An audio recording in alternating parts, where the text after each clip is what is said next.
En pleine guerre en Ukraine et à seulement quelques jours d'une rencontre historique entre Vladimir Poutine et Donald Trump, un nouvel acteur s'invite au premier plan.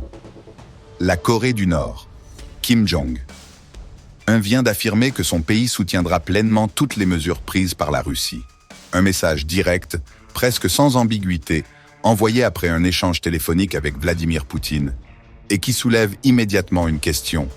Que cache réellement cette alliance renforcée entre Moscou et Pyongyang? Mardi, les deux dirigeants se sont entretenus par téléphone. Selon l'agence de presse nord-coréenne KCNA, ils se sont engagés à intensifier leur coopération dans tous les domaines. Un engagement qui ne se limite pas à quelques gestes symboliques. Il s'agit de resserrer des liens militaires, économiques et stratégiques à un moment charnière de la géopolitique mondiale. Cette annonce tombe à seulement 3 jours de la rencontre entre Vladimir Poutine et Donald Trump, prévue en Alaska, où un accord de paix concernant l'Ukraine pourrait être signé. Le Kremlin affirme que Vladimir Poutine a partagé avec Kim Jong-un des informations stratégiques en vue de cette rencontre. Plus encore, Poutine a salué la bravoure et l'esprit de sacrifice des soldats nord-coréens qui combattent aux côtés des forces russes. Une reconnaissance publique rare, mais qui s'explique par la nature du soutien que Pyongyang apporte déjà sur le terrain. Car oui, la Corée du Nord ne se limite pas à des déclarations de solidarité. Fin avril 2025, Moscou a confirmé que 10 000 soldats nord-coréens avaient été envoyés dans la région de Koursk, à la frontière avec l'Ukraine, pour soutenir directement l'armée russe. Ce chiffre, impressionnant sur le papier, cache une réalité tragique. Selon les renseignements britanniques, plus de la moitié de ces troupes ont été tuées ou blessées dans les combats. Un prix du sang extrêmement élevé. Et les chiffres réels pourraient être encore plus importants. Séoul affirme que 18 000 soldats nord-coréens auraient en réalité été déployés. En parallèle, Pyongyang aurait fourni à Moscou des armes, des munitions, des pièces d'artillerie et même des missiles balistiques. Cette implication directe et massive dans un conflit hors de ses frontières marque un tournant majeur pour la Corée du Nord. Ce rapprochement militaire ne sort pas de nulle part. La Russie et la Corée du Nord partagent des liens qui remontent à l'époque soviétique. Des liens qui se sont renforcés pendant la guerre froide, quand Moscou soutenait massivement l'économie et l'armée nord-coréenne. Mais depuis l'invasion massive de l'Ukraine en 2022, cette relation a pris une nouvelle dimension. En novembre 2024, les deux pays ont même signé un pacte stratégique. Un document qui, selon les analystes, va bien au-delà d'un simple accord diplomatique. Il s'agit d'un engagement mutuel à se soutenir militairement et politiquement contre leurs adversaires communs, notamment les États-Unis et leurs alliés. Pour Kim Jong-un, envoyer ses troupes en Ukraine n'est pas seulement un geste de solidarité envers la Russie.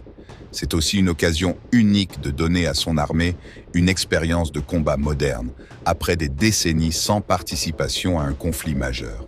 Les officiers nord-coréens peuvent ainsi observer de près les tactiques russes, tester leurs équipements dans des conditions réelles et analyser les faiblesses comme les forces de leur matériel. Les résultats sont déjà visibles. Selon Reuters, la précision des missiles nord-coréens utilisés par la Russie est passée d'une marge d'erreur de 3 km à moins de 100 mètres en seulement 1 an. Un bond technologique spectaculaire qui inquiète les services de renseignement occidentaux.